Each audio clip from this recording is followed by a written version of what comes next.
Today I wanted to share a quick tip or trick that I like to use when I need to resize a project like a gift box.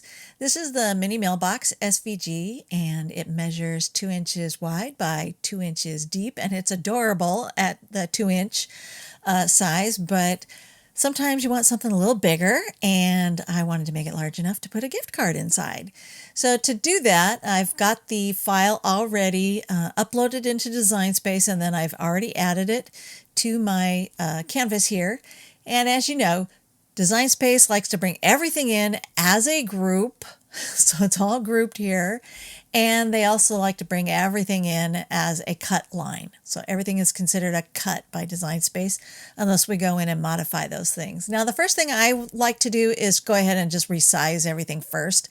And then I'll go through and make sure that my score lines are set to score and cut it remains at cut. So I'm going to take this file while it's selected, and I'm going to hit ungroup. And that's going to separate all these components into individual pieces.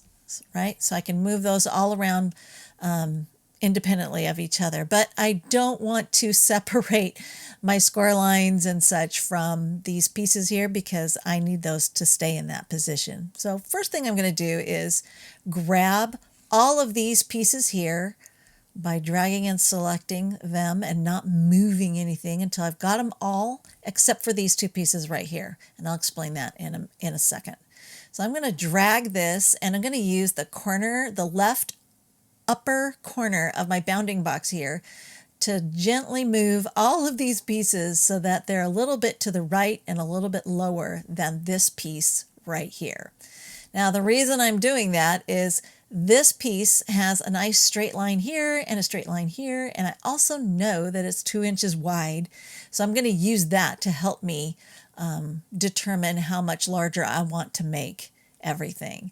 So I'm going to now grab everything. So I'm going to drag and select over the top of everything and regroup it back together again. So everything stays where it belongs.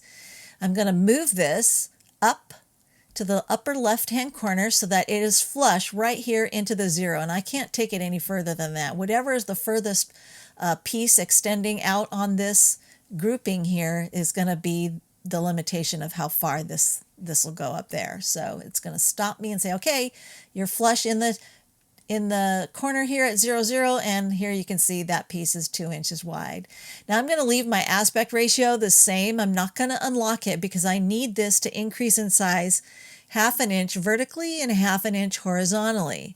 And to keep everything proportionate, you need to leave that aspect ratio locked. So now I'm just going to come down here and grab this corner down here in the lower right and start dragging that bounding box until I see that piece in the upper left corner there become 2.5 inches wide. And I just happen to know that that will accommodate a gift card, just, so you know. So now I've got that and everything else here increased in size relative to this. So it's all proportionate. I'm just going to move this right over here as a group, and you can see how all of that is now, 1/2 inch larger. And that's how we enlarge things and keep the scale proportionate so that everything fits together properly when we go to make it. You find it helpful, and thanks for watching.